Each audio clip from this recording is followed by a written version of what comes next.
हाय नमस्कार। कैसे हो आप सभी? आज का वीडियो काफ़ी इम्पोर्टेंट है, खासकर उन कैंडिडेट्स के लिए या उन ग्रेजुएट्स के लिए जो एक अच्छी बैंक की नौकरी ढूँढ रहे हैं, क्योंकि आरबीआई ने असिस्टेंट के लिए 650 सीट्स के अगेंस्ट नोटिफिकेशन जारी कर दिए हैं, जिसकी मैक्सिमम सैलरी 78,640 रहने की संभावना है। सबसे खास बात तो यह है कि इस परीक्षा में कोई इंटरव्यू नहीं कराया जाएगा। यानी अगर आपने केवल प्री और मेंस को क्वालिफाई कर लिया तो आपकी नौकरी पक्की है। इसलिए इस वीडियो को ध्यान से देखना। मैं आपको पूरी चीज बहुत सिंपल तरीके से समझाऊंगा। कुछ इंपॉर्टेंट जानकारी को देख लेते हैं। सबसे पहले ये जान लीजिए कि 16 फैब से यानी आज से इसके फॉर्म भरे जाएंगे और इसकी अंतिम तारीख 8 मार्च 2026 रखी गई है। इसको अभ्यर्थी चाहे तो rbi.org.in पर जाके लॉगिन करके आप अपना यहाँ से आवेदन कर सकते हैं। अब सवाल ये है कि कौन लोग इसके लिए आवेदन कर सकते हैं, कौन लोग इसके लिए एप्लीकेबल हैं। वे सारे कैंडिडेट जिन्होंने ग्रेजुएशन किया है वे एप्लीकेबल है, लेकिन कंडीशन एकमात्र ये है कि सामान्य वर्ग के लिए, ओपन कैटेगरी के लिए 50% मार्क ग्रेजुएशन में होने चाहिए, जबकि एससी, एसटी और दिव्यांग जनों के लिए केवल पासिंग मार्क्स ही एप्लीकेबल है। केवल पास हों वे भी लोग इसके लिए एप्लीकेबल हैं।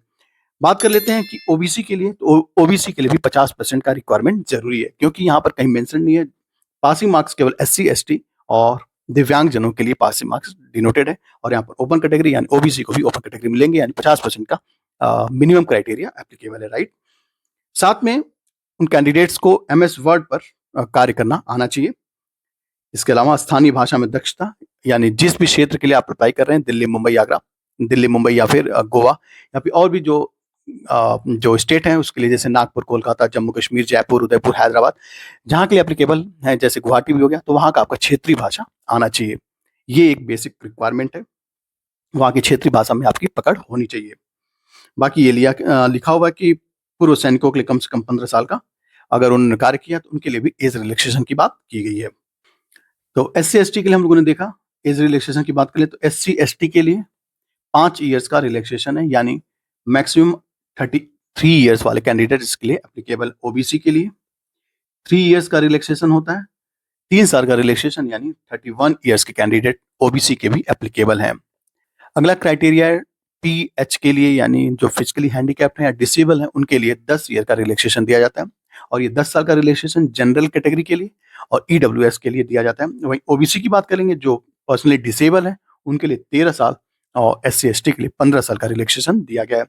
अब बात कर लेते हैं कितना सैलरी का क्राइटेरिया है। तो ये 29,000 जो कि मूल वेतन दिया जाएगा, और ये बढ़कर लगभग 78,640,000 हो जाता है, और एचआरए को छोड़कर लगभग 58,514 रुपए का भुगतान किया जाता है, और समय समय पर ये बढ़ता रहता है।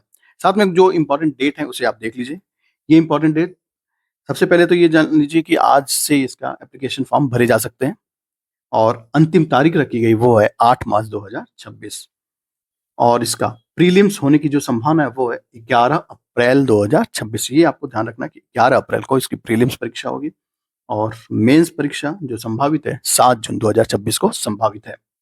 इसके साथ ही हम एप्लीकेशन फी के बारे में भी जान लेते हैं। तो जनरल, ओबीसी और ईडब्ल्यूएस के लिए 450 रुपए का फी एप्लीकेबल है, यानी 450 रुपए का फी पे करके आप इसके लिए अप्लाई कर सकते हैं, प्लस 18% जीएसटी भी जमा करना होगा। वहीं एससी, एसटी, पीएच कैंडिडेट और एक्स सर्विसमैन के लिए 50 रुपए का शुल्क निर्धारित किया गया है। आइए अब देख लेते हैं कि सिलेक्शन प्रोसीजर क्या है। सिलेक्शन प्रोसीजर में प्रीलिम्स परीक्षा होगा। प्रीलिम्स परीक्षा में आपके टोटल 100 क्वेश्चंस होंगे। इन 100 क्वेश्चंस में 30 क्वेश्चन जो होंगे वो होंगे इंग्लिश लैंग्वेज के, और 30 सवाल होंगे न्यूमेरिकल एबिलिटी के, और 35 सवाल होंगे आपका रीजनिंग एबिलिटी के। रीजनिंग एबिलिटी, ठीक बात है। तो टोटल नंबर ऑफ क्वेश्चंस हो जाते हैं 100, और टोटल नंबर ऑफ मार्क्स हो जाते हैं 100, और टोटल समय कितना दिया जाएगा, तो टोटल समय दिया जाएगा 60 मिनट या 1 घंटा। वहीं मेंस की परीक्षा की बात करें या मुख्य परीक्षा की बात करें तो ये भी ऑब्जेक्टिव टाइप का पेपर होगा, जिसमें 200 सवाल पूछे जाएंगे। इन 200 सवालों में रीजनिंग के 40 क्वेश्चंस होंगे, इंग्लिश के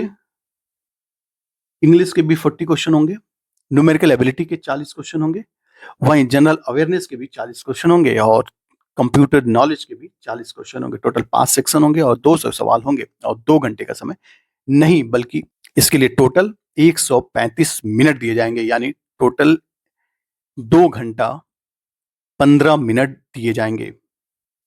इसके अलावा हम लोगों ने शुरू में बात किया था एलपीटी यानी लैंग्वेज प्रोफिशिएंसी टेस्ट लिया जाएगा, क्योंकि आप जानते हैं कि आपका जिस भी क्षेत्र से या जिस भी राज्य से आप अप्लाई करते हैं उस राज्य का आपको क्षेत्रीय भाषा आना चाहिए। जैसे अगर गोवा के लिए अप्लाई करते हैं तो कोंकणी भाषा, गुजरात के लिए अप्लाई करते हैं तो गुजराती, और ऐसी अगर महाराष्ट्र के लिए करते हैं तो मराठी भाषा आवश्यक है।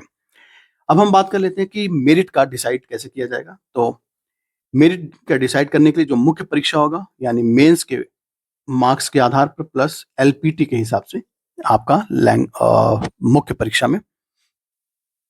अब बात कर लेते हैं हम लोग फाइनल किस प्रकार से सिलेक्शन प्रोसीजर किया जाएगा। तो फाइनली आपके मेंस के जो मार्क्स होंगे इसके आधार पर मेरिट बनेगा, साथ में एलपीटी भी आपको आना चाहिए, यानी जिस क्षेत्र के लिए आपने अप्लाई किया वहां आपका लैंग्वेज प्रोफिशिएंसी टेस्ट आपको पास करना जरूरी है। इसी आधार पर इसका फाइनल सिलेक्शन किया जाएगा। सो आज की वीडियो में बस इतना ही है। अगर आपको जॉब से संबंधित कोई भी नोटिफिकेशन सबसे पहले चाहिए तो आप चैनल को जरूर सब्सक्राइब कर लें, साथ ही बेल आइकन जरूर हिट कर दें, और साथ में आपकी कोई भी क्वेरी हो तो आप कमेंट बॉक्स में पूछ सकते हैं, उसका रिप्लाई जरूर किया जाएगा। So thanks for watching, thank you very much.